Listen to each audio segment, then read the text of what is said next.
बराबरी से होना चाहिए, दोनों के हक बराबरी के होने चाहिए।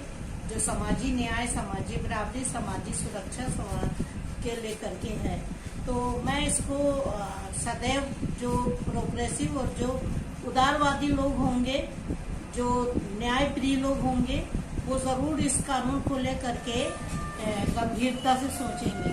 और ये समाजी नागरिक कानून पे जो आ रहा है बिल, इसको लेकर के ये 70 साल पहले भी इस पर आवाज उठी थी पार्लियामेंट में। और राजेंद्र प्रसाद जी जो थे हमारे देश के एक बड़े लीडर थे, और जवाहरलाल नेहरू थे, और बहुत सारे पक्ष के और विपक्ष के दोनों ने भी, हिंदू महासभा ने भी इसका विरोध किया था। क्योंकि ये देश विभिन्न राज्यों, विभिन्न समुदाय और विभिन्न संस्कारों और धार्मिक संस्कारों का देश है। तो यहाँ कोई प्रदेश में कानून कहीं चल रहा है, कोई प्रदेश में कहीं कानून चल रहा है। अमेरिका में भी किसी प्रदेश में कानून चलता है, लेकिन सब राष्ट्र प्रेमी है। जैसे मेरे देश में भी सब राष्ट्र भक्त है, राष्ट्र प्रेम है, एक ही संविधान पर हम लोग वो विश्वास करते हैं।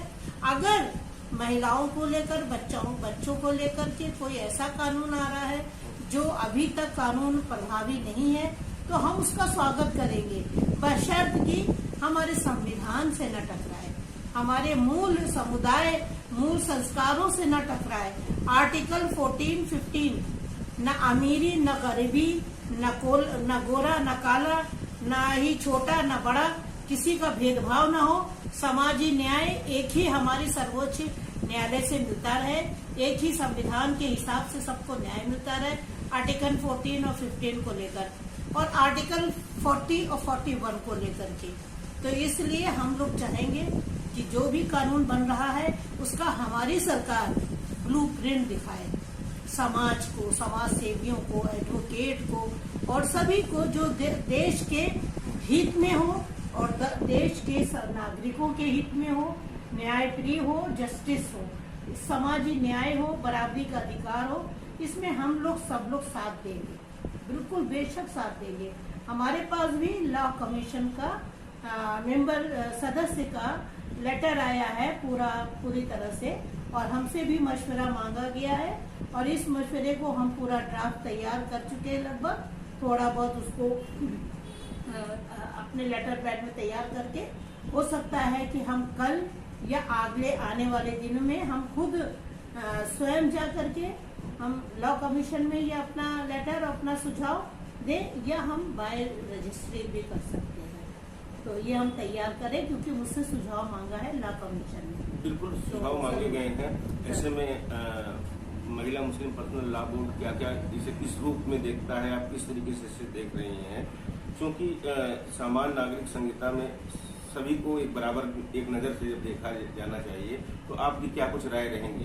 बिल्कुल, मैं सकारात्मक पहल का मैं स्वागत करूंगी, बशर्त कि वो ड्राफ्ट सभी आम पब्लिक के हित में होनी चाहिए, उसके न्याय में हो। किसी के जैसे पति का हक नहीं मारना चाहिए, पति को भी उत्पीड़न नहीं मिलना चाहिए। बहुत सारे पति कभी कभी बेगुनाह होते हुए भी परेशान हो जाते हैं, और पत्नियां जाने अनजाने में किसी वजह से घर गृहस्थी को बर्बाद कर देती हैं। तो ये किसी के साथ अन्याय, किसी पति के साथ में अन्याय ना हो।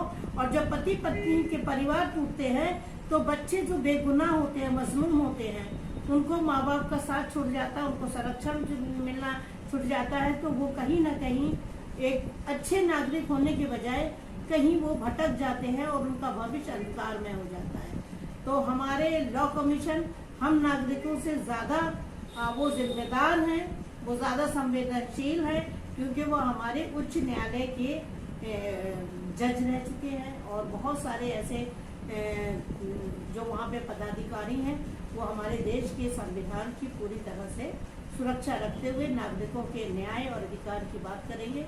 हम इस बिल का स्वागत करते हैं, इसी शर्त पर कि संविधान से भी न टकराए, और आम नागरिक, चाहे वो पति हो, चाहे पत्नी हो, चाहे बच्चे हो, सबको बराबर से अधिकार मिले।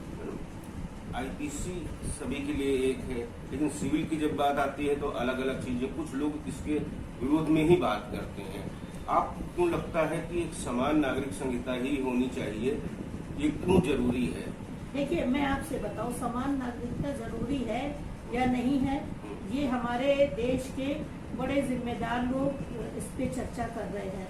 जहाँ तक मेरा जो सुझाव है, हमारे देश में समान नागरिकता कहीं कहीं तो सही चलेगा और कहीं कहीं नहीं लग पाएगा। जैसे हमारे प्रदेश में कोई चीजें का कानून बन गया है, लेकिन मिजोरम में या गोवा में कानून नहीं है उसका।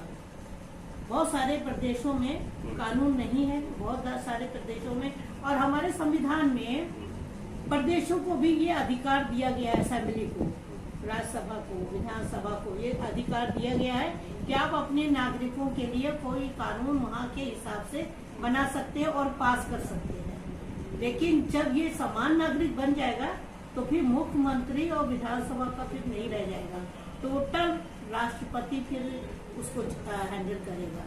तो ये बहुत सारी पेचीदगियां हैं जिससे हमारे न्यायालय और न्याय लॉ कमीशन इसको बहुत गंभीरता से देखेंगे कि हमारे देश में समान नागरिक होगी तो पूरे देश में, ऑल ओवर इंडिया में फिर एक ही राष्ट्रपति शासन का लगेगा। फिर प्रदेश में ना विधानसभा रहेगी ना मुख्यमंत्री रहेंगे।